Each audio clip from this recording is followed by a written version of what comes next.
자, 우리 같이 오늘 에베소서 5장 8절에서 14절 말씀을 같이 한 절씩 교독하겠습니다. 에베소서 5장 8절에서 14절 말씀입니다.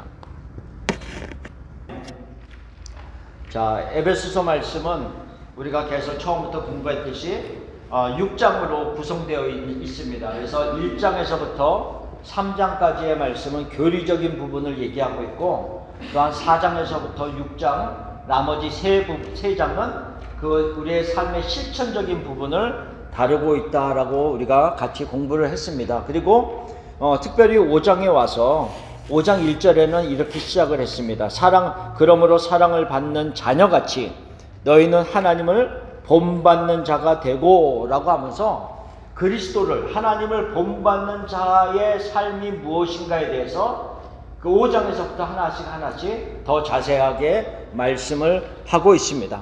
그러면서 오늘 이제 우리가 그 5장 8절에서 14절까지의 말씀을 보면, 너희들은 전에는 어둠이었지만 이제는 주 안에서 빛이라 그랬어요. 빛의 자녀들처럼 행하라 라고 그렇게 말했습니다. 그래서 그 부분에 대해서 어둠이 무엇이고 빛이 무엇인가에 대해서 우리가 같이 나누면서 하나씩 먼저 생각해 보려고 합니다. 자, 에베소서 5장 8절을 다시 보면요, 너희가 전에는 어둠이더니 이제는 주 안에서 빛이라, 빛의 자녀들처럼 행하라 라고 말했습니다. 그러니까 어둠과 빛이 지금 이렇게 대조적으로 설명이 되어지고 있습니다. 그리스도를 만나기 전에는, 그리스도 안에 있기 전에는 너희가 어두움에 속해 있었던 사람이다 라고 하는 것을 말하고 있습니다. 그러면 우리가 창조할 때에 창세기에 보면 우리가 그 하나님이 천지 하늘과 땅을 창조한 다음에 1장 1절에는 태초에 하나님이 천지를, 하늘과 땅을 창조하셨다라고 선언한 다음에 가장 먼저 얘기하는 부분이 지금 1장 2절 3절 말씀입니다.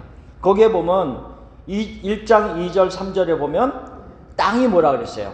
혼돈하고 공허하며 흑암이 깊음 위에 있었다, 이렇게 얘기를 하고 있습니까? 하나님이 하늘과 땅을 만들었는데 땅에는 그 당시에 어떤 모습이냐면 공허하고 혼돈스럽고 흑암이 가득 차 있었다라고 얘기합니다. 한번 우리가 이렇게 상상을 해봅시다. 저희가 사는 이 도시가 저녁에 갑자기 전기가 확 나가버렸어요. 전기가 나갔는데 우리 집만 나갔나 싶어서 나가서 봤더니 앞에 집도 불이 없고 옆에 집도 불이 없고, 뉴스를 찾아보니까 내가 살고 있는 도시에 전부 전기가 나갔다, 이렇게 뉴스가 나오기 시작합니다. 그러면 너무 깜깜하죠. 너무 깜깜한데 우리가 그러면서 뭐 조금은 버틸 수 있겠죠. 뭐 냉장고의 음식도 금방 상하지는 않으니까. 근데 그런 상태에서 만약에 하루, 이틀, 뭐 한 달, 두 달을 간다라고 우리가 가정을 해보면 도시 전체가 어떻게 될까요?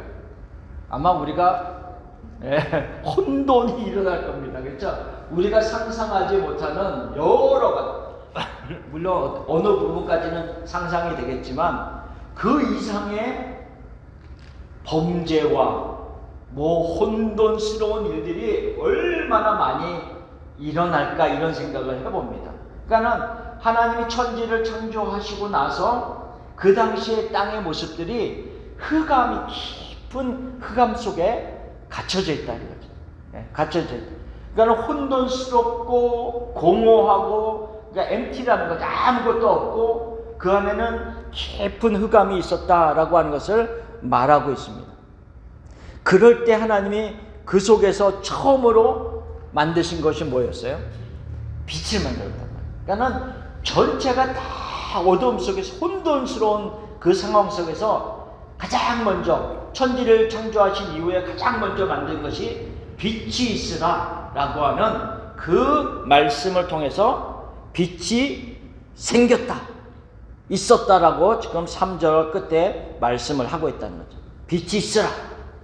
그러니까 이 창세기 1장에서의 천지를 창조하신 이후에 빛을 만드는 그 역사, 어두움에서 빛을 만드는 그 역사가 사실은 굉장히 상징적인 의미를 가지고 있어요. 그 다음에는 이 구속사적인 이 성경 말씀 속에서 계속해서 무엇을 반복해서 얘기하고 있냐면 어두움에서 빛으로 나오는 그 역사들을 계속 반복해서 말씀을 하고 있다는 거죠. 그래서 그 밑에 보면 구속사적인 측면에서의 설명을 제가 잠깐 썼습니다. 출애굽기 10장 9번째 재앙이 나옵니다. 9번째 재앙이 뭐가 있냐면 여호와 하나님이 모세에게 뭐라고 말씀하시냐면 애굽 땅 위에 흑암이 있게 하라 이렇게 말하게 합니다. 그래서 모세가 그 말씀에 따라서 흑암이 있게 하라고 명할 때 뭐라고 얘기했냐면 캄캄한 흑암이 3일 동안 애굽 온 땅에 있었다 이렇게 10장 21절에 말하고 있습니다. 그런데 어디에는 없었죠?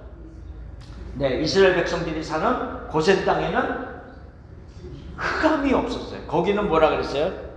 빛이 있었더라. 그러니까 우리가 지금 창세기의 말씀과 지금 계속해서 구속사적인 측면에서 넘어갈 때 출애굽기에 와서는 뭘 얘기를 하고 있냐면 어두움과 빛이 구분되어져 있음을 설명하고 있다는 거죠. 하나님의 백성들이 있는 이곳에는 빛이 계속 존재했지만 그러나 애굽 땅의 모든 곳은 어두움으로 가득 찬, 그래서 그들이 더듬을 만한 흑암이었더라 이렇게 얘기하고, 그냥 뭐 어두워서 이 정도는 괜찮아 이게 아니라 도저히 앞이 보이지 않는 그런 모습이었다라는 것을 얘기를 하고 있다는 거죠.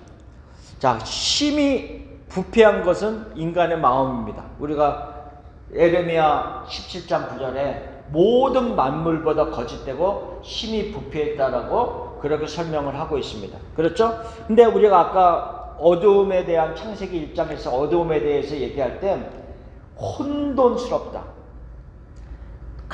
깊은 흑암이 있었다라고 얘기하는데 마찬가지라는 거죠. 인간의 마음 측면에서 봤을 때 모든 만물보다 부패하고 더럽고 혼돈스럽고 공허한 것이 우리 인간의 마음이었다라고 하는 것을 예레미야 17장 9절에서 말하고 있다. 그리스도를 만나기 이전의 모습들은 그가 아무리 이 세상에서 지혜롭고 아무리 이 세상에서 많은 것을 가지고 있고 어떻게 삶을 산다 할지라도 스스로 지혜 있는 모습으로 산다 할지라도 영적으로는 뭐라고요? 그 마음은 부패하였고 혼돈스럽고 공허하고 그 다음에 깊은 흑암 가운데 머물고 있는 모습이다 라고 하는 것을 말하고 있다는 거죠. 그래서 죄성으로 가득 찬 이 인간의 본성은 본능적으로 이 어두움에 더 친밀하다는 거예요. 어두움이 영적인 모습으로. 그래서 본능적으로 끌리는 거죠. 그러니까 우리가 이런 빛이 있을 때, 그러니까 우리만 얘기하는 게 아니라 이 만일에 아까 도시 전체에 전기가 나갔다는 얘기를 들었으니까, 예를 들면 이런 빛이 있다라고 하면은 멀쩡하게 그냥 다녀도 될 사람들이 도시가 갑자기 깜깜해져서 그게 일주일, 2주일, 한 달이 넘어간다고 하면 뭔가 내가 좀 흐트러져도 내가 뭔가 잘못과 범죄를 저질러도 안 볼 텐데 뭐 이러면서 본능적으로 어두움에 더 가까이 가는 인간의 본성들이 있다는 거죠. 왜? 부패해 있기 때문에. 그런 모습들이 우리 안에 있음을 이야기하고 있습니다. 아까도 식사하면서 잠깐 얘기했지만 우리 서집사님이 아는 분이 비즈니스를 하는데 전기가 아침에 탁 나가서 그 짧은 한 3시간, 4시간이요? 그 시간 전기가 나가서 아침 장사를 하나도 하지 못했다라고 그런 말씀을 하시더라고요. 그러니까는 잠깐 시간에 전기가 나가도 큰 타격을 받잖아요. 근데 그게 오래되면은 음식은 다 썩을 것이고 점점 부패한 모습들이 나올 수밖에 없는 그런 상황이다 라고 하는 것을 말하고 있습니다. 그래서 지금 에베소서 5장에서 보면 이 어두움에 대한 이야기를 하면서 그 11절에는 뭐라고 얘기하고 있냐면 열매 없는 어두움의 일에 참여하지 말아라 이렇게 얘기하고 있어요. 열매가 없다는 거죠. 어두움에는 열매가 없다는 거죠. 그러면서 제가 참조적으로 로마서 6장 21절을 써놨습니다. 같이 한번 읽어봅시다. 너희가 그때 무슨 열매를 얻었느냐? 이제는 너희가 그 일을 부끄러워하나니 이는 그 마지막이 사망임이라. 그러니까 이게 죄의 종되었을 때의 모습을 얘기하는 거거든요. 죄의 종되었을 때 너희가 그때 무슨 열매를 얻었는지를 생각하라는 거죠. 우리가 마치 그거의 창세기에 탐스러운 열매라고 생각해서 선악을 알게 하는 열매를 먹었지만 결과는 뭐예요? 사망이었어요. 그렇죠? 너무 탐스러운 먹음직스러운 열매라고 생각해서 먹었지만 결국은 사망이 온 것처럼 지금 로마서 6장 21절의 말씀이 그 말씀이라는 거예요. 너희가 그때 무슨 열매를 얻었냐? 물론 어두움의 열매라는 것이 자체가 있을 수 있겠죠. 어두움에서만 얻을 수 있는 열매들. 그러나 결국 그 마지막이 무엇이었는지를 생각하라는 거죠. 사망이라는 겁니다. 그렇죠? 사망. 그러니까는 그리고 나서 12절에는 또 뭐라 그랬어요? 어두움은 은밀히 행한 것들을 말하기도 부끄러운 것들이라 라고 하면서 그것을 에베소서 5장 3절 말씀에는 음행과 온갖 더러운 것과 탐욕은 너희 중에서 그 이름이라도 부르지 말라. 이렇게 말씀을 하고 있다는 거죠. 그래서 그런 생각을 가져봅니다. 자, 캄캄한 데서 살고 있는 사람들이 갑자기 빛이 오면은 우리가 반사적으로 어떻게 되죠?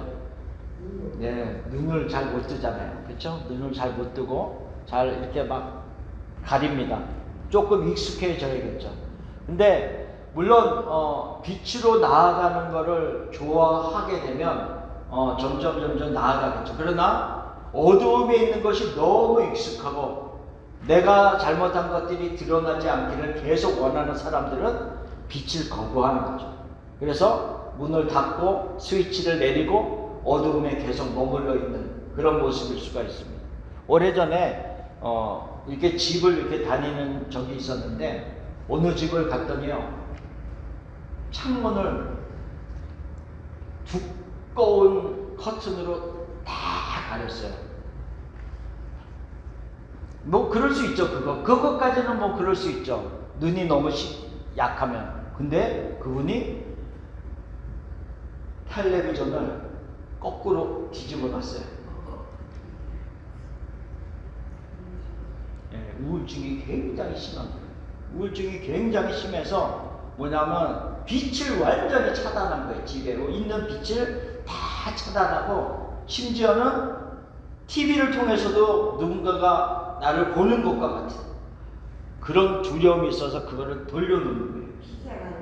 안 키죠. 그냥 돌려놓는 거예요. 뭐 그런 어떤 굉장히 심한 경우까지도 본 적이 있습니다. 그러니까는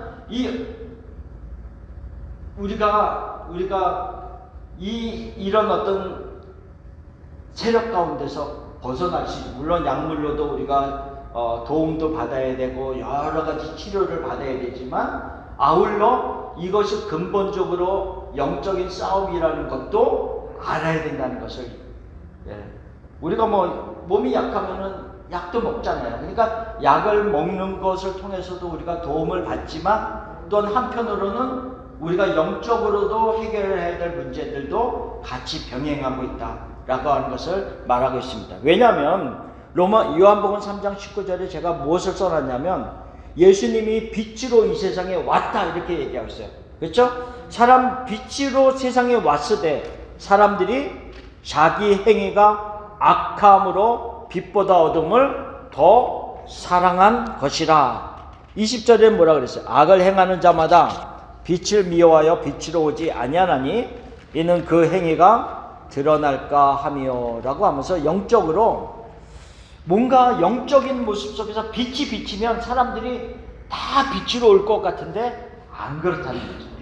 안 그렇다는 거죠. 샥 도망가죠. 그러니까 벌레들은 싹 도망가고 하다못해 우리가 시냇가에서 돌을 싹 이렇게 잡아 올려도 그 바위 돌 밑에 숨어있던 것들이 다른 돌 밑으로 막 도망가는 그런 모습들. 그러니까 빛이 비추이면 다 환영하고 좋아할 것 같은데 안 그렇다는 거죠. 왜? 부패한 인간의 마음은 그렇게 빛으로 나오는 것을 원하지 않는다라고 하는 것을 말씀하고 있는 겁니다. 그래서 여기에 보면 또 어두운 사람들의 마음의 특징이 있어요. 하나님께 돌려야 되는 예배, 영광 이런 것들을 썩어질 사람과 짐승 등으로 바꾸어 숭배하게 된다. 이것이 로마서 1장 23절의 말씀입니다. 여기 23이 로마서 1장 23절이라는 것이고요. 그리고 이러한 모습들을 스스로 지혜로운 것으로 여기며 산다. 이것이 로마서 1장 22절. 그래서 그 밑에 로마서 1장 21절을 기록해 놨습니다. 같이 한번 읽어봅시다. 하나님을 알되 하나님을 영화롭게도 아니하며 감사하지도 아니하고 오히려 그 생각이 허망하여지며 미련한 마음이 어두워졌나니 라고 말하는 거죠. 그리고 하나 더 골로새서 1장 13절도 읽어봅시다. 그가 우리를 흑암의 권세에서 건져내사 그의 사랑의 아들의 나라로 옮기셨으니 그 아들 안에서 우리가 속량 곧 죄사함을 얻었도다.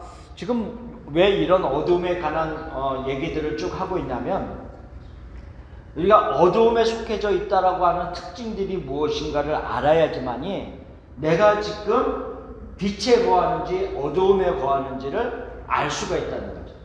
자, 어두움에 거하는 계속 그 사람들의 모습은 로마서 1장 21절에는 하나님에 대한 인식은 있으네. 여기서 하나님을 알되라고 하는 말 앞에는 뭐가 있냐면 이 천지 자연을 만드신 하나님 속에서 이 천지 만물을 통해서 신이 존재하고 하나님이 존재하는 것은 그들이 깨닫게 된다는 거죠.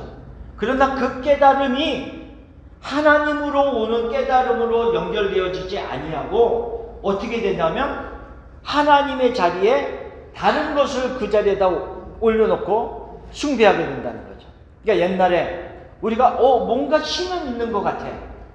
그래서 우리가 천지신명편 하늘과 땅에 신의 그 이름으로 앞에서 비나이다 비나이다 하는 것과 마찬가지죠. 그러니까 뭔가 세상을 보니까 뭔가 신이 있는 것 같아. 근데 그 신을 그 하나님의 자리에 뭘 갖다 놔요? 하늘에 별을 갖다 놓기도 하고 해를 갖다 놓기도 하고 아니면 바닷가에 있는 어떤 짐승을 갖다 놓기도 하고 애굽에서는 뭐가 있었어요? 송아지를 갖다 놓기도 하고 별의별 거를 다 갖다 놓고 거기서 절을 한단 말이죠. 그렇죠? 나무와 돌과 이런 것으로 조각한 것들을 갖다 놓고 그것이 뭐냐면 어두움에 있는 자들의 특징과 모습들이다라고 하는 것을 얘기하고 있어요. 근데 그 모습들이 단순히 어두움을 얘기한 게 아니라 골로새서 1장 13절은 뭐라 해요? 흑암의 권세 아래 있다는 걸 얘기해요. 그러니까는 어두움의 권세가 있다는 거예요. 마귀의 권세가 있다는 거죠.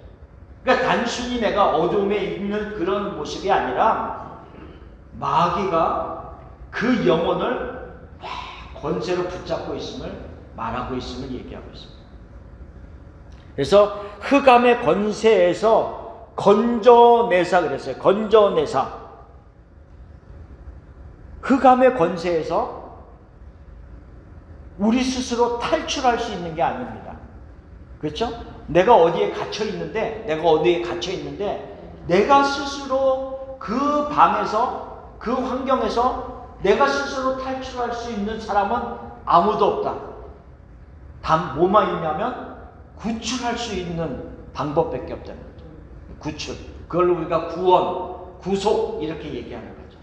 그래서 오직 예수 그리스도의 피로 말미암아 우리를 그 흑암의 권세에서 어디로 옮겨요? 하나님의 나라, 빛의 나라로 옮겨진다라고 하는 것을 말하고 있다는 거죠. 그래서 골로새서 1장 13절에서 우리를 흑암의 권세에서 건져내사 그의 사랑의 아들의 나라로 옮기셨으니 예수 그리스도의 나라로 옮기셨으니 그 아들 안에서 예수 그리스도 안에서 우리가 속량 곧 죄사함을 얻었더라.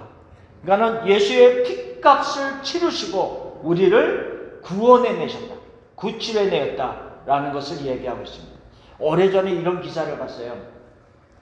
어린아이가 조그만 구멍이 있었는데 마당 같은 데서 구멍이 있었는데 놀다가 그 구멍에 빠진 거예요. 아이가.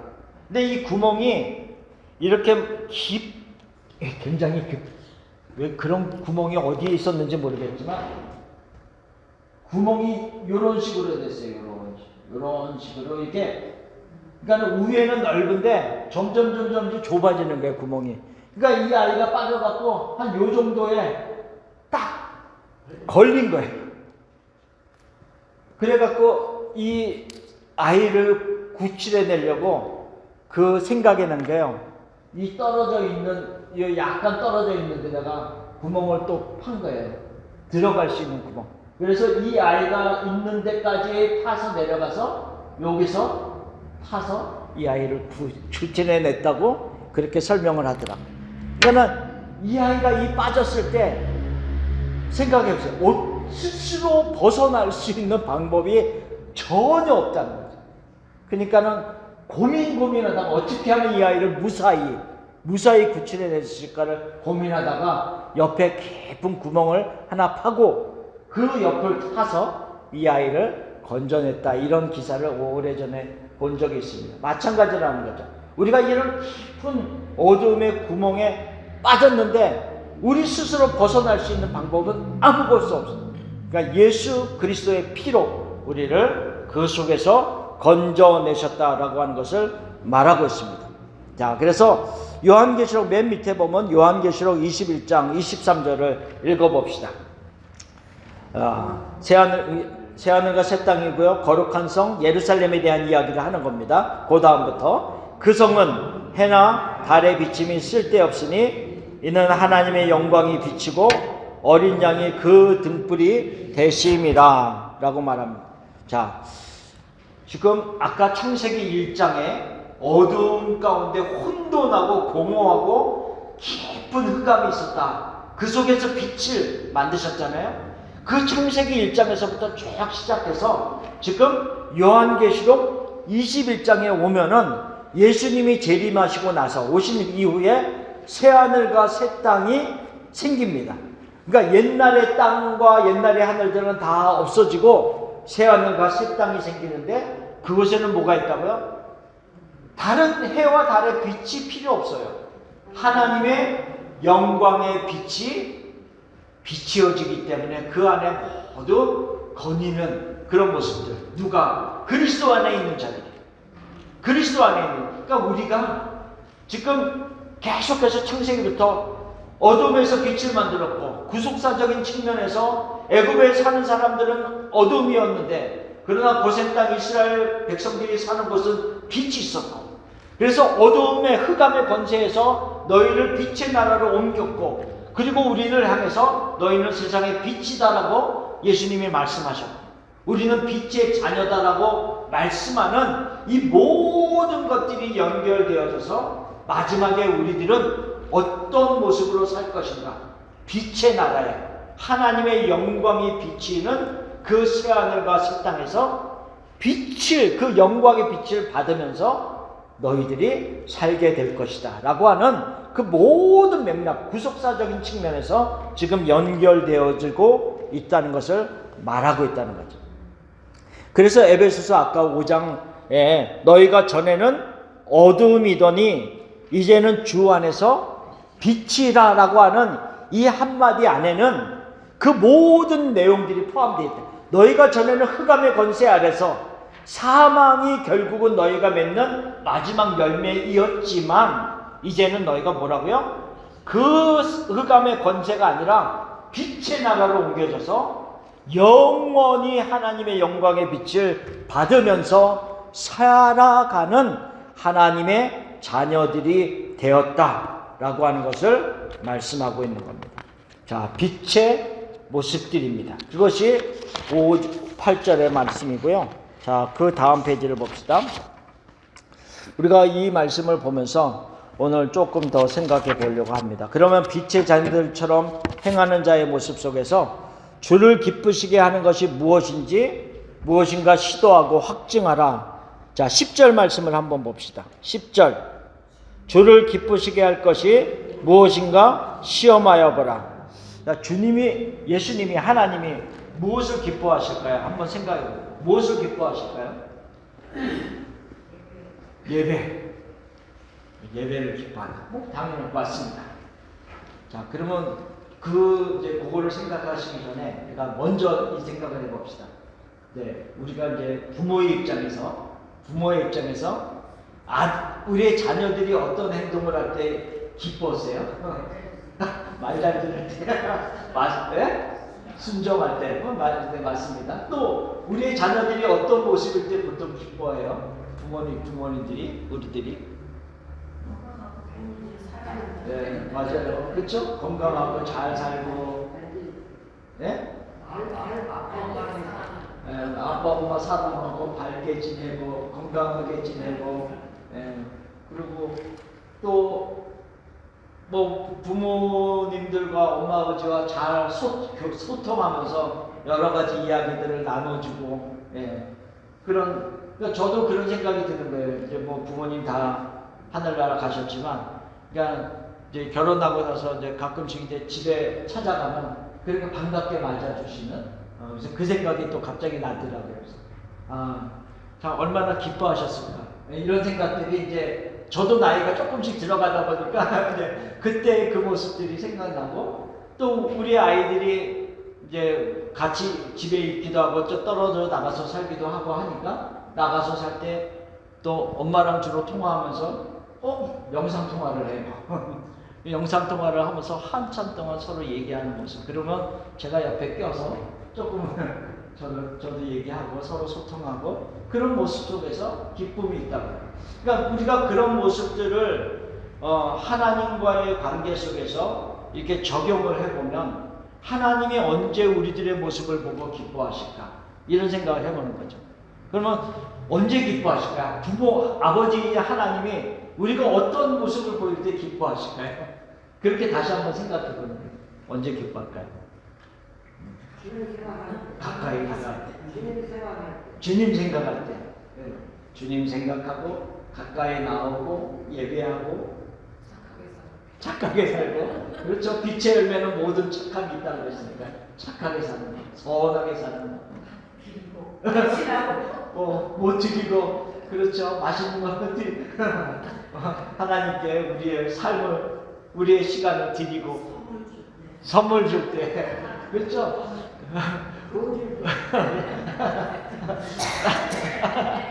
그러니까 이 모든 것들이 우리의 자녀의 관계들, 우리 부모와 나와의 관계들, 이런 것들과 연결시켜 보면, 하나님이 언제 기뻐하시겠구나, 이런 생각들을 가져봅니다. 그러나 우리가 여러 가지 생각을 가지지만 더 중요한 것은 말씀에서 무엇인가를 이야기하고 있는가를 우리가 알아가는 게 중요하겠죠. 그렇죠? 말씀이 무엇을 얘기하고 있는가. 여기서 보면, 그래서 주를 기쁘시게 할 것이 무엇인가 시험하여 보라, 이렇게 5장 10절에 얘기하고 있는데, 이 시험한다는 말이 헬라어로 무슨 말이에요? 도키마조. 좀 심하게 말하면 도끼 맞는다는 얘기예요. 도끼 맞아. 도끼 맞아요. 자, 그래서 헬라어가 도키마조인데, 도키마조라는 말이 시험하다, 테스트한다, 이그제민, 어떤 그런 의미를 가지고 있고요. 그 단순히 시험하는 것에서 끝나는 게 아니에요. 테스트해보니까 이게 맞아, 이런 입증, 확증하는 것을 의미하는 겁니다. 그런 것이 같이 포함된 게 시험한다는 도키마조의 의미입니다. 그래서 시험을 통해서 구별하고 가치가 있다는 걸 입증하는 거죠.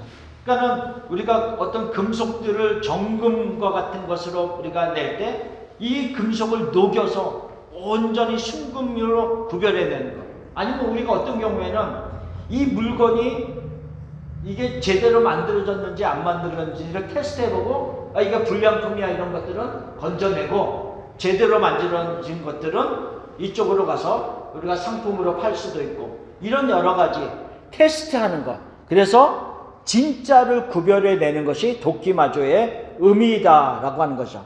그러면 우리가 하나님이 무엇을 기뻐하시는가를 자꾸 시도해보는 게 필요하다는 거예요. 시도해보니까 이럴 때 하나님이 기뻐하시는구나.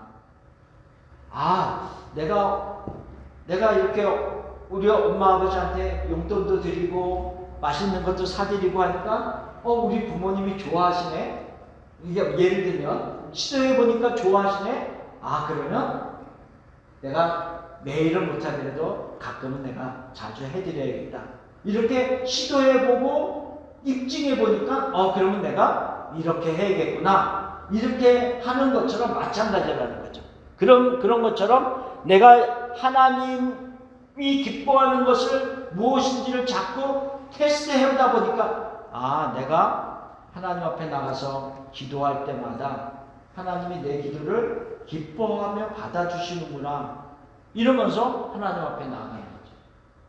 얼마 전에 이런 어떤 기도의 제목들이 있어서 하나님 앞에 막 이제 기도하는 시간들을 물론 꾸준히 기도하지만 그때는 내가 더 기도하는 시간이 필요하겠구나라고 생각해서 어느 날은 집에서 그냥 이거 하나님이 사인을 주네. 기도하는 시간이 필요하겠다. 이런 생각이 들어서 문을 탁 닫고 들어가갖고 찬양을 탁 틀어놓고 방에서 혼자 막 기도했어요. 막 기도했는데 그 마음이 내 속에서 일어나는 마음이 가시지가 않는 거예요. 그래서 기도를 이제 1시간 하고 1시간 반 하고 한 2시간이 지나니까 하나님이 나의 마음을 탁 잡아주시더라고요. 탁 잡아주세요.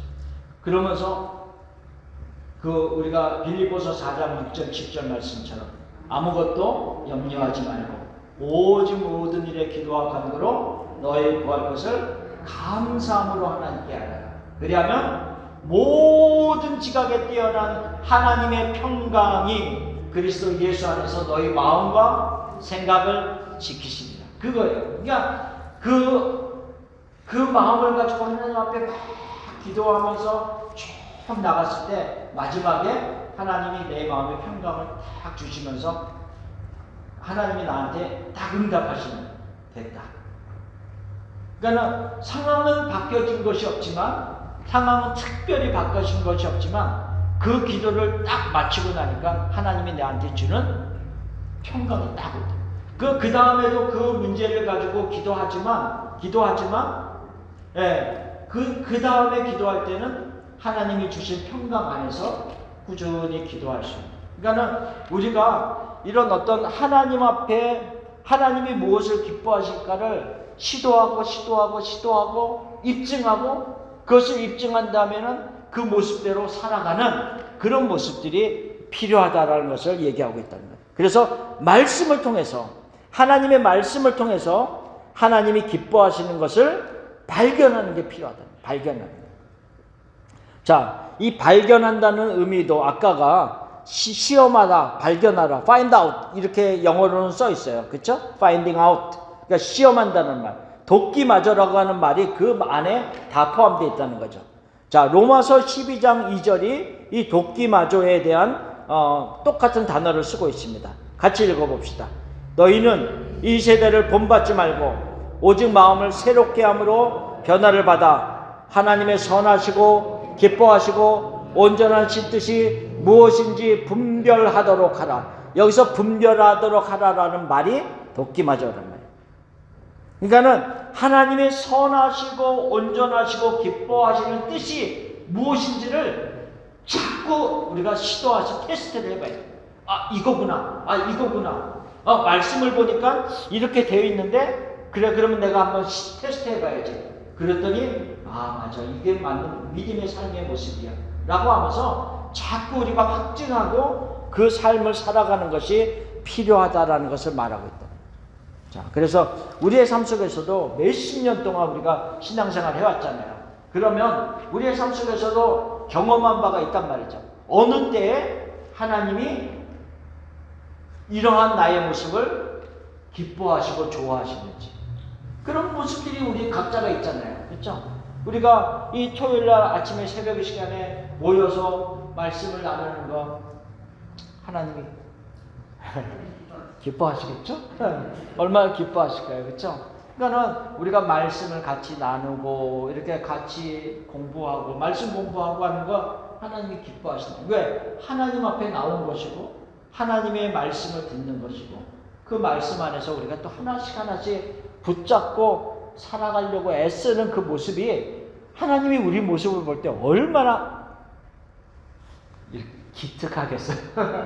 사랑스럽고 그렇죠? 얼마나 사랑스럽겠어요. 그러니까 그런 모습들이 우리에게 있다는 것을 얘기해요. 자, 시편 1편 2절 3절. 복 있는 사람은 오직 여호와의 율법을 즐거워하여 그의 율법을 주야로 묵상하는 도다. 자, 여호와의 율법을 즐거워하여. 근데 그 전에 1절 말씀에는 뭐가 있죠? 복 있는 사람은 악인의 꾀를 좇지 아니하며 죄인의 길에 서지 아니하며 오만한 자의 자리에 앉지 아니하며. 그렇죠? 그러니까 우리가 2절에 여호와의 율법을 즐거워하고 묵상하는 그 모습과 대조적으로 1절에서는 악인들의 꾀, 여기서 악인들의 꾀라는 것은 악한 자들의 카운셀링을 얘기하는 거예요. 카운셀링. 그러니까 인간들이 자기네들의 지혜와 지식으로 좋은 얘기를 해줄 수 있지만 물론 여기서 말하는 하나님을 떠난 자들의 잘못된 카운셀링을 얘기하는 거죠. 그것을 따르지 아니하고 악한 자들의 꾀를 쫓지 아니하고 죄인들의 길에 함께 동행하지 아니하고 오만한 자의 하나님을 벗어난 교만한 자들의 모습을 따라가지 아니하는 그 안에 그곳에 앉지 아니하는 그 모습과 다르게 하나님의 율법의 말씀을 즐거워하면서 따라가는 그 모습이 있음을 얘기하고 있습니다. 자, 여러 가지 예를 들어 아브라함이 그런 얘기했죠. 너 본토 친척 아비 집을 떠나 내가 내게 지시하는 땅으로 가라 그랬어요. 가라 그랬더니 아브라함이 어떻게 했어요? 말씀을 따라 갔고. 롯은 어떻게 했어요? 네, 롯은 누구를 따라갔어요? 아브라함을 따라갔어요. 근데 롯이 잘한 게 하나 있어요. 뭐가 잘했어요? 아브라함을 따라갔는데 말씀을 따라가 하나님의 말씀을 따라가는 아브라함을 따라갔어. 내가 따라가는 사람이 있는데 이 사람이 하나님의 말씀을 따라가는 사람이 아니라 악인의 꾀를 따라가는 쫓는 사람이라면 심각한 문제가 있는 거죠. 그렇죠? 그러니까 신앙적으로 어려서 롯처럼 신앙적으로 어려서 내가 직접 하나님의 말씀을 따라가는 삶의 모습은 지금 아직은 아닌 자들은 누구를 따라가야 되냐면 하나님의 말씀을 따라가는 자가 누구인가를 잘 봐야 돼요. 그래서 그 사람과 함께 교제하면서 하나님을 따라갈 수 있는 모습이 필요하다는 거죠. 결국 나중에 어떤 모습이에요? 롯이 아브라함을 떠나서 소돔과 고모라로 갔을 때 문제가 일어나기 시작하잖아요. 네, 그게 문제예요. 그러니까 아브라함은 말씀을 따라갔다라는 것을 얘기했고요. 모세는 어떤 모습이었어요? 모세에게 하나님이 말했어요. 내가 너를 바로에게 보내어 너로 내 백성 이스라엘 자손을 애굽에서 인도하여 내게 하리라 이렇게 얘기했어요. 물론 모세가 처음에는 거절했지만 결국은 하나님의 말씀에 따라서 애굽으로 갑니다. 그리고 내 백성을 애굽에서 나오게 하라라는 말씀을 따라서 결국은 애굽에서 나오게 하는 그 모습이 모세의 삶 속에 있었다는 거죠. 자, 여호수아는 어땠습니까? 전쟁을 해야 되는데 하나님이 너 손자병법을 좀 잘 읽어. 그때는 없었지만 잘 읽어. 좀 이렇게 싸울 때는 이런 전략을 세워야 돼. 이렇게 말씀하지 않고 뭐라 그랬어요? 율법책을 주야로 묵상하고 그 가운데 기록한 대로 다 지켜야 한다. 그게 너의 승리의 비법이다. 참 우리가 생각하면 말이 안 되는 것 같은데 그러니까 우리가 이 가나안 전쟁은 하나님이 하시는 전쟁이라는 것을 지금 말하고 있다는 거예요. 예, 그래서 여호수아가 결국은 이 하나님의 말씀을 따라 행하는 하나하나의 사건 속에서 승리가 있었지만 언제 패배가 있었어요? 아이성의 전투에서. 그렇죠? 아이성의 전투에서 하나님의 말씀을 따르지 아니하고 묻지 아니했을 때 문제가 된다는 거죠. 예. 그래서 이 여호수아의 삶 속에서는 그 율법책을 다 지켜 행하라라고 하는 말씀을 얘기했고, 다윗은 시편 119편 105절에 뭐라 그랬습니까? 주의 말씀은 내 발의 등이요 내 길에 빛이니이다. 자, 내가 걸어가는데 가운데 있을 때 주의 말씀은 내 한 발짝 한 발짝을 비치면서 내가 실족하지 않자. 내 길을 비춰주고 저 멀리까지 목표를 바라볼 수 내 길의 빛이다 라고 하는 것을 얘기했어요. 제가 옛날에 제가 대학생 때 지리산 같은 얘기 했었죠. 기억나세요? 자, 지리산 갔다가 대학생 때 친구 3명이랑 지리산 갔다가 갑자기 내려오기 시작했는데 내려오다 보니까 깜깜해져 갖고 앞이 하나도 안 보여요. 와, 근데 우리가 그 랜턴이 하나밖에 없었어요. 맨 뒤에 있는 친구가 그 랜턴을 비춰서 겨우 우리 지금 밟고 내려가는 길이 괜찮은 길인지 확인하면서 교회 친구들이었거든요. 3명이 이제 같이 어려서부터 배운 찬양 다 불렀어요. 깜깜하니까 무서운 거예요. 산 속에서. 그러니까 어려서부터 배운 찬양 생각나는 거 다 불렀어. 근데 그러면서 어디로 가야 될지를 모르는 거예요. 근데 저 멀리 빛이 하나 보이는 거예요. 저기에 사람이 사나 보다. 막 갔더니 있었을까요? 없었을까요? 없었어요. 그게 길가에 있는 가로등 같은 거예요. 근데 가로등을 가니까 저쪽에 또 있어. 또 가자. 그러다 보니까 결국은 사람 사는 곳이 나왔어요. 그래서 거기서 하루 자고 그 다음날 내려왔는데 어쨌든 간에 그러면서 이 시편 119편 105절을 볼 때마다 주의 말씀이 내가 걸어가는 길이 실족하지 않도록 비추는 그 등불이고 내가 걸어가는 길에서 목표점 내가 저기를 향해서 가면 된다라는 것을 보여주는 목표점이 말씀이다. 그러니까 말씀이 없으면 어떻게 우리의 믿음의 길을 걸어가겠어요? 그래서 제가 뭐라고 썼냐면 우리가 하나님의 말씀을 멀리하면서 믿음 생활을 한다는 것은 마치 무엇과 같으냐면 눈을 감고 운전하는 것과 마찬가지다. 우리가 만약 눈을 감고 운전하면 어떻게 되겠어요? 차라리 가만히 있는 게 낫죠. 근데 열심을 해요. 예를 들면 내가 말씀과는 멀리 있는데 너무 신앙생활 자기 나름대로 열심을 내. 그러면 문제가 더 심각해져요. 이게 굉장히 중요한 말입니다. 그러니까 우리가 하나님의 말씀을 멀리하면서 믿음 생활한다는 것은 있을 수가 없어요. 그거는 위험합니다. 굉장히 위험합니다. 그 잘못된 길로 갈수록 오히려 더 열심히 가면 갈수록 사고 나고 위험하고 더 다른 길로 갈 수 있는 위험한 역사가 일어날 수 있는 모습이다라고 하는 것을 얘기하고 있습니다. 자, 그래서 제가 그 112페이지 그 다음 페이지 맨 위에 보면 하나님의 말씀을 멀리하면서 하나님께서 기뻐하시는 것들을 찾아간다는 것은 마치 눈을 감고 운전하는 것과 같아. 또 그 차에 같이 타고 있는 사람이라면 어떻을까? 이런 생각. 아까 아브라함을 따라가는 롯이었는데 내가 지금 누구를 따라가고 있는데 그 사람이 하나님의 말씀을 멀리하는 마치 눈을 감고 운전하는 사람과 같다. 내가 그 옆에 타고 같이 간다. 문제가 심각합니다. 문제가 심각합니다. 그래서 마태복음 5장 14절에는 그들은 맹인이 되어, 여기서 그들은 누구를 얘기하고 있냐면 바리새인, 서기관, 종교적 지도자들을 얘기하고 있어요. 그들은 맹인이 되어서 맹인을 인도하는 자로다.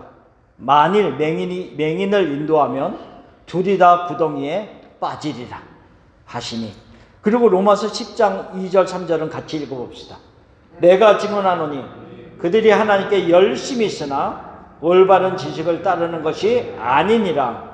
하나님의 의를 모르고 자기 일을 세우려고 힘써 하나님에 의해 복종하지 아니하였느니라. 이게 지금 로마서 10장 말씀이 아까 조금 했던 말씀이에요. 그러니까는 하나님께 열심히 있는데 지식은 없어요. 말씀에 대한 지식은 없다는 거죠. 그러니까 하나님에 대한 열심은 있는데 하나님이 무엇을 진짜 원하는가에 대한 올바른 지식이 없어요. 그러니까 그 열심으로 행하면 행할수록 문제가 일어나는 거죠. 그게 누구였어요? 처음에 바울이 그랬어요. 바울이 하나님께 얼마나 열심히 있었어요. 율법적으로 근데 그 열심으로 무엇을 했어요? 예수 믿는 자들을 죽였어요. 잡아들였어요. 그러니까 열심을 내면 낼수록 문제는 더 심각해요. 그래서 나중에 바울이 예수님을 만난 이후에 그 모습을 생각할 때마다 자기 마음이 얼마나 괴로웠겠어요. 그러니 나는 죄인 중에 괴수니라. 그렇게 고백합니다. 내가 죄인 중에 괴수다. 라고 가장 심각한 죄인이었다는 거죠. 예. 만약 큰 교통사고가 막 났는데 여러 차가 막 부딪혀갖고 심각한 부상자가 막 났어요. 그러면 앰뷸런스가 여러 대가 와갖고 가장 누구를 먼저 치료하겠어요? 가장 심한 사람, 가장 위독한 사람을 먼저 치료하지 않겠어요? 바울이 지금 그걸 얘기하는 거예요. 나는 가장 하나님이 필요한 사람. 왜? 죄인 중에 괴수예요. 가장 심각한 죄를 가지고 있는 자의 모습이었다. 이런 얘기를 하고 있는 거죠. 그러니까 그런 간절함과 죄에 대한 심각성을 가지고 있었기 때문에 바울이 돌이킨 이후에는 하나님을 향해서 진정한 참된 열심을 내고 있는 것이다 라고 하는 것을 말씀하고 있습니다. 자, 그 다음에 중간에 너희 믿음을 확증하여 주를 기쁘시게 하라 라고 하면서 고린도후서 13장 5절 말씀을 읽어봅시다. 너희는 믿음 안에 있는가? 너희 자신을 시험하고 너희 자신을 확증하라. 이게 지금 도키마조의 헬라어의 말씀하고 딱 맞는 거예요. 너희가 믿음 안에 있는가? 너희 자신을 시험하다. 그 다음에 뭐라고 했어요? 너희 자신을 확증하라. 이렇게 얘기합니다. 그러니까 단순히 테스트하고 끝나는 게 아니라 확증하고 입증하는 모습이죠. 자, 예를 들겠습니다. 진짜로 있었던 예는 아니고 예를 드는 거예요. 제가 대학생 때 대학 가요제를 나갔습니다. 예를 드는 거예요. 진짜가 아니에요. 예를 드는 거예요. 대학 가요제를 딱 나가서 여기서 1등 하는 사람은 10만 불, 1억을 준다. 이렇게 10만 불을 준다. 이렇게 했어요. 내가 노래를 기가 막히게 해서 1등을 탔어요. 그래서 10만 불을 제가 받게 됐습니다. 1억을 받게 됐는데 갑자기 이 사회자가 이렇게 주최 측에서 이렇게 제안을 합니다. 너가 원하면 지금 당장 현금으로 10만 불을 내가 딱 주마. 그러나 한 가지 다른 옵션이 있다. 그거는 뭐냐면 너가 1년 동안 기다리면 내가 그의 10배 되는 100만 불을 너의 어카운트 계좌로 보내주겠다. 물론 이게 사기가 아니라 진짜라고 우리가 믿는다면, 그러면 여러분들이 캐시로 10만 불 받으실래요? 아니면 1년 있다가 100만 불을 내 계좌로 들어오는 걸 받으실래요? 뭐가 진짜 아니 둘 다 진짜라며. 네? 1년 기다리겠죠? 보통 생각이 바르다면 당장 내가 만불 필요하면 다른 사람한테 빌려다가 만불 주고 쓰고 나중에 100만 불 받아갖고 갚고 내가 쓰면 되잖아요. 그렇죠? 우리가 당장은 눈에 보이는 캐시를 이렇게 막 보여주면서 내가 10만 불 줄까? 1년 후에 100만 불 줄까? 그러면 우리가 다 웬만큼 살아가면서 경험도 있고 지혜롭다고 생각하면 1년 후에 100만 불 받겠습니다. 이렇게 할 거란 말이죠. 그래서 저도 그때 1년 후에 100만 불 받겠습니다. 이렇게 결정을 해고 받았으면 얼마나 좋았을까요? 아니, 예를 드는 거죠. 근데 왜냐하면 제가 왜 이런 이상한 허무맹랑한 얘기를 하냐면 이 마치 믿음의 삶이 이런 거란 말이에요. 믿음의 삶이 이런 거는. 그러니까 당장 우리 앞에 눈앞에 캐시와 같은 현금 10만 불을 딱 보여주면서 내가 지금 너한테 이거를 주는 걸 받을래? 아니면 1년 후에 언젠가 하나님이 꼭 주시는 그 보화를, 하늘에 쌓아둔 보화를 너가 받을래? 우리가 눈에 보이는 것을 따라갈래? 아니면 눈에 보이지 아니하는 것들을 너가 따라갈래? 결정할래? 라고 하는 그런 어떤 의미로 얘기하고 있다는 거예요. 물론 우리가 믿음 생활하면서 하나님에 대한 믿음이라는 것, 여기서 믿음을 확증하라고 얘기하는 것은 우리가 두 가지 의미가 있어요. 그거를 잠깐 얘기합시다. 자, 믿음이라고 하는 것을 얘기할 때 우리가 두 가지 의미로서 생각을 해봐야 돼요. 첫째, 우리가 믿음이라는 것을 얘기하면요, 우리가 어떤 부분을 얘기하냐면 하나님이 어떤 분이신가에 대한 존재성에 대한 믿음을 가져야 돼요. 하나님의 존재성. 하나님이 어떤 분이신가? 하나님은 창조주이시다. 하나님은 구원주이시다. 하나님은 나의 아버지이시다.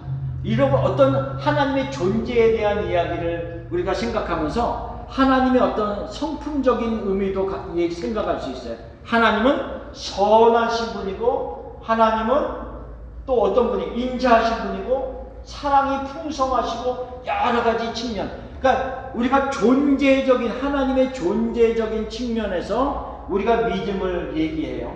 그러나 이 믿음에 대한 한 가지 다른 부분은 무엇을 얘기하고, 물론 성품과도 연결되어 있지만 하나의 뭐냐면 신뢰성이에요. 신뢰. 이거는 트러스트 한다라고 얘기하잖아요. 그러니까 이 신뢰에 대한 이야기를 할 때는 뭐냐면 하나님이 선하시고 온전하시고 하나님이 사랑이 많으시고 하나님이 절대 변개치 아니하시는 영원하신 그 하나님이 하신 말씀을 내가 신뢰하고 따라가는 거, 받아들이는 걸 의미한다. 그러니까 우리가 믿음을 확증한다라고 하는 얘기를 할 때는 두 가지 큰 의미로 얘기해야 돼요. 하나님의 존재성에 대한 믿음이 있어야 되는 것이고, 두 번째로는 하나님이 하신 말씀에 대한 신뢰성을 내가 가지는 것이 믿음이라고 하는 것을 얘기하고 있어요.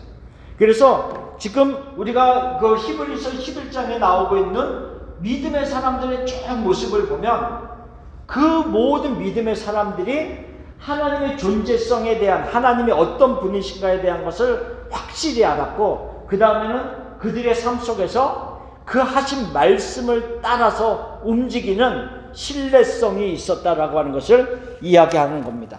그 한 가지 예로 히브리서 11장 5절 6절의 말씀을 써놨어요. 그 히브리서 11장 5절은 6절은 누구에 대한 얘기냐면 에녹에 대한 얘기예요. 에녹. 자, 읽어봅시다. 그는 옮겨지기 전에 하나님을 기쁘시게 하는 자라 하는 증거를 받았느니라. 믿음이 없이는 하나님을 기쁘시게 하지 못하나니 하나님께 나아가는 자는 반드시 그가 계신 것과 또한 그가 자기를 찾는 자들에게 상 주시는 이심을 믿어야 할지니라. 자, 그는 옮겨지기 전에, 그가 이 세상에 살다가 하늘나라로 옮겨지기 전에, 하나님이 옮기셨잖아요. 옮기시기 전에 어떤 것을 확증을 증거를 받았다 그랬어요? 하나님을 기쁘시게 하는 자라는 증거를 받았다 그랬어요. 얼마나 기쁠까요? 그러니까 에녹이 하나님한테 너는 진짜 나를 너무 기뻐하는 자의 모습이다. 내가 확정한 이런 증거를 받아. 근데 에녹이 어떻게 살았길래 그런 증거를 받았습니까? 우리가 에녹의 삶을 생각할 때 에녹이 누구를 낳고 나서 하나님과 300년을 동행했다 그랬어요? 무드셀라. 그렇죠? 무드가 막 새 나가요. 무드셀라를 낳고 하나님과 300년을 동행했다 그랬어요. 그러니까 65세에 에녹이 무드셀라를 낳았습니다.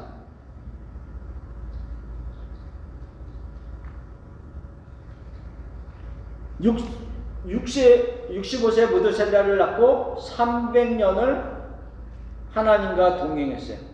도대체 무드셀라를 낳는 게 무슨 의미가 있기 때문에 뭐 많이 들었겠지만 이거를 우리가 잠깐만 생각합시다. 자, 무드셀라를 낳은 것이 왜 에녹에게는 굉장한 영적인 어떤 충격과 어떤 경각심을 가지게 되었는가라고 하는 메시지가 있다는 거죠. 왜? 무드셀라의 의미가 뭐냐? 뜻의 의미가 창의 사람, man of the earth, 창의 사람, 창을 든 자 이런 의미도 가지고 있고요. 그 다음에 무슨 의미를 가지고 있냐면 무드셀라가 죽는 해에 내가 그것을 보내리라 라는 메시지가 있어요.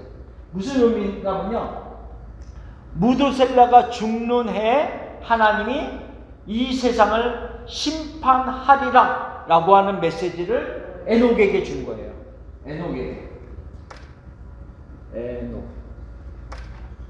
에녹에게 무드셀라를 낳는데 하나님이 무드셀라를 낳고 기뻐하는 에녹에게 내가 무드셀라가 죽는 해에 이 세상에 심판이 임할 것임을 이야기했다는 거죠. 근데 만약에 에녹이 하나님에 대한 존재성도 잘 없고 하나님의 하신 말씀에 대한 신뢰성도 희박하다라고 한다면 무드셀라가 죽는 해에 진짜 그런 일이 일어나겠어?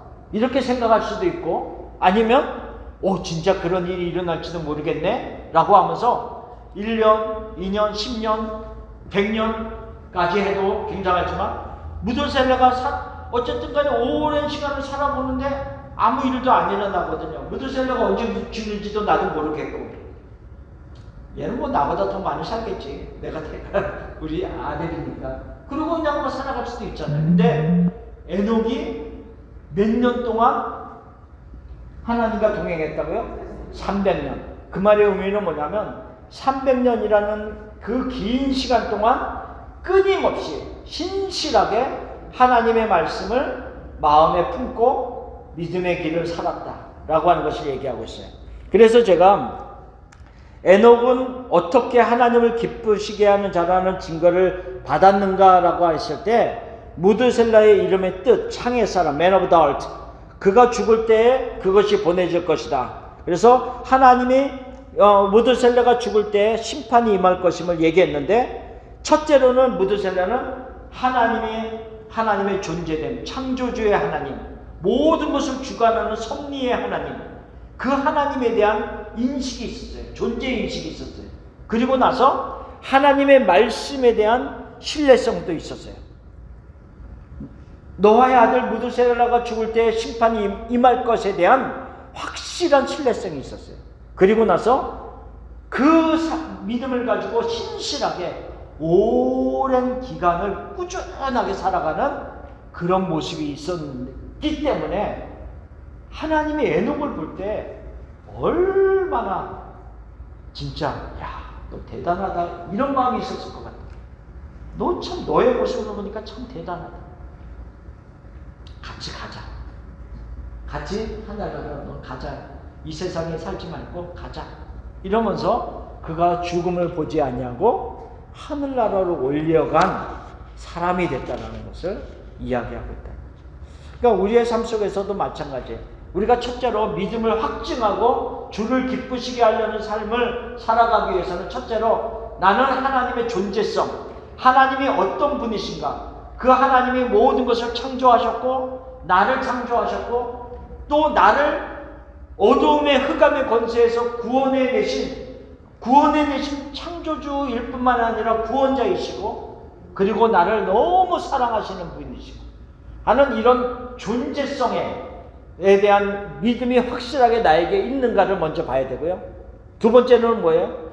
하나님이 하신 말씀들에 대한 신뢰가 내 안에 있는 거예요. 하나님이 성경 말씀을 통해서 여러 가지들을 말씀할 때마다 아니면 내가 또 말씀을 특별히 보고 또 하나님의 말씀을 들을 때 갑자기 더 깊이 나에게 이 박혀오는 부딪혀오는 말씀들이 있을 수가 있어요. 그럴 때 내가 그 말씀을 딱 붙잡고 내가 그 말씀을 의지하면서 시도하고 확증하면서 살아가고 있는 것.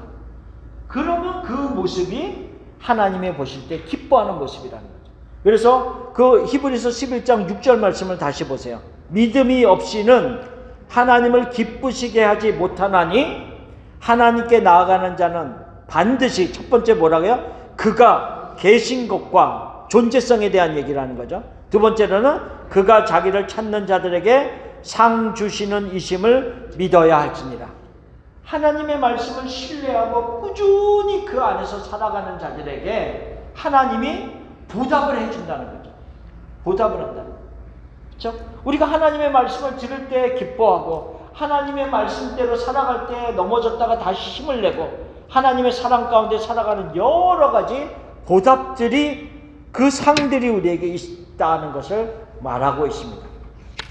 자, 거의 마무리 짓겠습니다. 자, 끝에는 다시 다 얘기한 거지만 왜 믿음이 없이는 하나님을 기쁘시게 할 수 없는가? 라는 것을 다시 왜 믿음이 꼭 있어야 돼요? 하나님을 기쁘시게 하려면 다시 생각, 왜 그렇습니까? 왜 믿음이 없이는 하나님을 기쁘시게 할 수 없습니까? 그 이유, 그렇죠? 하나님을 믿지 않는데 어떻게 기뻐하겠어요? 그렇죠? 내가 어두운 가운데 거하면서 어떻게 빛을 계신 하나님을 기뻐하실 수 있겠다. 또 왜 믿음이 없으면 기뻐할 수 없는가? 하나님을 기뻐하게 못하는가? 그의 시작이다. 왜 제가 이렇게 자꾸 물어보는 거는 공부한 걸 자꾸 생각하는 얘기입니다. 왜 믿음이 없으면 믿음이 없는데 어떻게 기뻐할 수 있어요? 그렇죠. 우리 자녀한테 야, 너 이렇게 해야 돼. 아유, 엄마 아빠 말은 다 이거 소용없어. 그건 옛날 사람들이 하는 거야. 나는 그렇게 하면 안 돼. 그렇게만 반응한다면 우리의 자녀들이 만약에 엄마가 하는 말, 아빠가 하는 말을 그냥 아무 의미 없는 거로만 취급을 한다면 얼마나 속상하겠어요. 그치? 속상했어요. 그러니까 그런 거죠. 하나님이 말씀하시는데 아유, 그거는 옛날 2000년대, 3000년 전에 있었던 일이지. 그거는 지금 시대에는 그렇게 살면 안 돼요. 하나님. 시대라 복음 말씀하셔야 돼요. 이렇게만 반응. 그러니까는 하나님의 존재성도 부인하고 하나님의 말씀의 신뢰성도 부인하는데 어떻게 연결이 될 수가 있겠냐는 거죠. 그렇죠? 그러니까 믿음이 없는 모습. 그러니까는 아까 그 존재성과 말씀에 대한 신뢰성이 없으면 하나님에 대한 연결이 없기 때문에 믿음을 하나님을 기쁘시게 하는 삶을 결코 살 수 없다는 거죠. 그러니까 우리가 이런 생각을 해봐야 돼. 그러니까 우리가 시편 37편 4절에도 보면 무슨 말씀이 있냐면 또 여호와를 기뻐하라. 그가 내 마음의 소원을 내게 이루어 주시리로다. 이렇게 말씀하네요. 또 여호와를 기뻐하라고 했어요. 여호와를 기뻐하라. 그러니까 우리의 삶 속에서 무엇을 알 수 있냐면요. 우리 한 사람 한 사람, 어떤 사람들이 무엇을 가지고 그 사람의 삶을 살아가면서 기뻐하는가를 보면 그 사람의 영적인 상태를 알 수가 있어요. 하다못해 우리가 일반적인 영적인 상태 말고 일반적으로 볼 때, 내가 새 차를 하나 샀어. 그래, 새 차를 그동안 그냥 오래된 차를 타다가 새 차를 하나 딱 샀는데, 이게 너무 좋네. 할렐루야. 그러니까 우리가 새 차를 사도 기쁘단 말이죠. 그렇죠? 새 차를 사도 기뻐요. 근데 만일에 더 좋은 차를 타려면 내가 무엇인가 페이를 해야 돼요. 2만 불, 3만 불, 5만 불, 10만 불 예를 들면 내가 그만큼 좋은 차를 타려면 내가 뭔가를 페이를 해야지, 값을 치러야지만이 더 좋은 차를 타면서 그것을 누리고 기뻐할 수가 있어요. 하다못해 여호와를 기뻐하라 라는 말씀을 하는데 아무런 페이 없이 아무런 값을 치르지 아니하고 우리가 여호와를 기뻐할 수 있다? 아닙니다. 그러니까 여호와를 기뻐하라라는 말의 의미 속에서는 내가 치러야 될 값을 치러야 된다는 거예요. 그래야지만이 여호와 안에서, 주 안에서 내가 그 기쁨을 누리며 살아갈 수 있어요. 그러니까 내가 말씀에 대한 기쁨을 누리려면 어떻게 돼요? 말씀을 봐야죠. 말씀을 들어야죠. 내가 뭔가 말씀에 대한 섭취가 있어야지 말씀에 대한 기쁨이 있는 것처럼 내가 치러야 될 값을 있다는 거죠. 그렇죠? 그러니까 내가 무엇을 하면서 기뻐하는가? 그것이 나의 영적인 모습이라고 하는 것을 말하고 있다는 거죠. 자, 우리는 신앙 이 믿음의 길을 걸어가면서 진짜 하나님과 연결되어져 있는 이 상태가 얼마나 귀한 것이고 흑암의 권세, 마귀의 권세 아래 있지 아니하고 빛의 나라로 왔다는 것. 그리고 우리가 빛 가운데 살다가 마지막에는 새하늘과 새 땅에서 그 영광의 하나님의 영광의 빛 아래에서 살아가는 소망이 있다는 것. 이것이 우리에게 큰 기쁨입니다.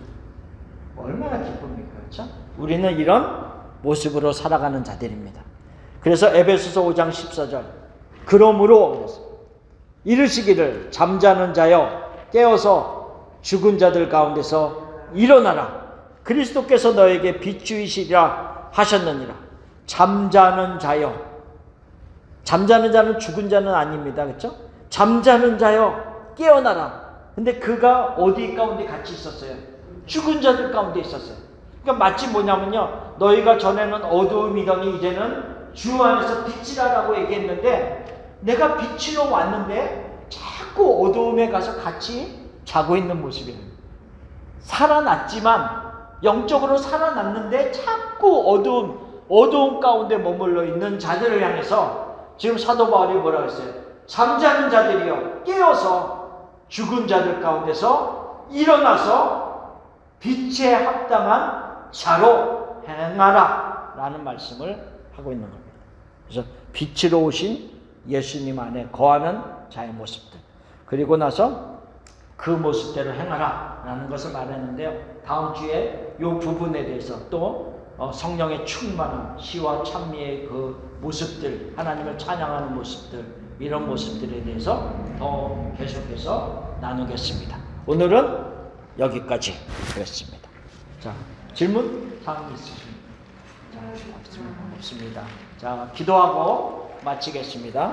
존귀하신 하나님 아버지 감사합니다. 우리의 삶 속에서 하나님이 함께하여 주시고 우리를 붙잡아 주심을 감사합니다. 하나님, 어두움 가운데 머물러 있지 아니하고 빛의 나라로 옮겨 주셨고 빛의 자녀가 되게 하셨고 또 더 나아가서는 너희가 세상의 빛이라 라고 우리에게 말씀하여 주신 것 감사합니다. 이제는 어두움 가운데 어두움에 속한 자로서 살아가는 것이 아니라 빛의 열매를 맺는 자들이 되게 하시고, 또한 새하늘과 새 땅에서 하나님의 영광의 빛을 가운데, 빛 가운데 살아가는 그 소망을 품은 자로서 온전히 살아가게 하옵소서. 이번 한 주도 살아가면서 하나님의 말씀이 우리 안에서 역사하여 주시고 그 말씀을 가지고 시도하고 시험하고 입증하고 확증하면서 하나님을 기쁘시게 하는 자로서 살아가는 우리 모두 되게 하옵소서. 예수님의 이름으로 기도하옵나이다. 아멘. 감사합니다.